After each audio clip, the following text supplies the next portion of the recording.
Hello student, this is BSc west online class. तो आज हम पढ़ेंगे बीएससी फिफ्थ सेमेस्टर की केमिस्ट्री का पेपर सेकंड चल रहा है हमारा। इसमें ये लेक्चर फिफ्थ, ठीक है, यूनिट सेकंड का। तो इसमें पढ़ेंगे zeolites and its application as catalyst, ठीक है। जियोलाइट्स और उसके उपयोग। तो जियोलाइट्स क्या होता है पहले देख लेते हैं, फिर उसके क्या देखेंगे उपयोग। तो पहले देखते हैं जियोलाइट्स। तो यह है जियोलाइट्स, इसे इंग्लिश में भी जियोलाइट्स भी कहते हैं। तो जब सिलिकेट की संरचना में से कुछ ऐसा यानी सिलिकॉन परमाणु Al3 पॉजिटिव आयन द्वारा प्रतिस्थापित हो जाते हैं तो उसे क्या कहते हैं, एल्यूमिनो सिलिकेट प्राप्त होते हैं। इन्हीं क्या कहते हैं, जियोलाइट्स कहा जाता है। तो इसमें क्या कहा है, जब हम क्या लेंगे, सिलिकेट लेंगे पहले, ठीक है। तो जब उसकी संरचना से क्या होता है, Si थोड़े से सिलिकॉन बाहर निकल जाते हैं, ठीक है। Al3 पॉजिटिव आयन द्वारा यानी Al3 पॉजिटिव आयन द्वारा ये क्या होता है, सिलिकॉन बाहर निकल जाते हैं। तो क्या बनता है हमारा, एल्यूमिना सिलिकेट बनता है। तो इसी क्या कहते हैं, जियोलाइट्स, ठीक है। तो ये हमने क्या देखी, इसकी परिभाषा और इसकी संरचना देख लेते हैं। यानी सामान्य सूत्र क्या होता है, mx/n होल, ये क्या है, ब्रैकेट छोटा वाला AlO² का होल x SiO2 का होल y ब्रैकेट बंद इंटू ZH2। यहाँ पे Z क्या है देख लेते हैं। यहाँ पे N क्या है, धातु और धनायनों का पर आवेश है यहाँ पे N, और Z क्या है, यहाँ पे जल के अणुओं की संख्या, ठीक है।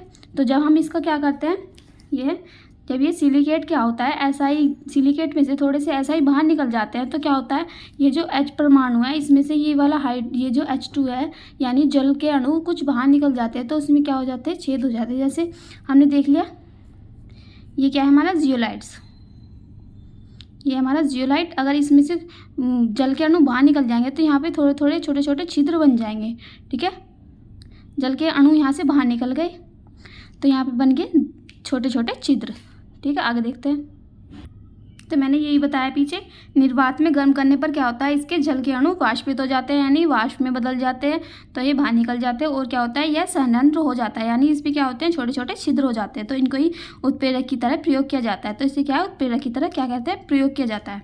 तो इसके छिद्रों में कुछ विशेष प्रकार की आकृति आकार के अभिकारक अणु ही प्रवेश कर पाते हैं। तो मैंने ही बताया, जैसे ये जियोलाइट हमारा, इसके बीच में हम जल के अणु यहाँ से बाहर निकल गए तो यहाँ पे क्या हो गया, छिद्र हो गए।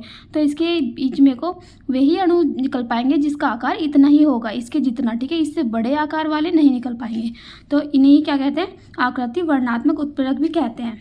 इसका मतलब क्या है, आकृति वर्णनात्मक यानी इतने ही साइज के इसमें से बाहर निकल जाएंगे, इससे बड़े वाले यहाँ से बाहर नहीं निकलेंगे। तो ये क्या है, एक वर्णनात्मक उत्प्रेरक भी है।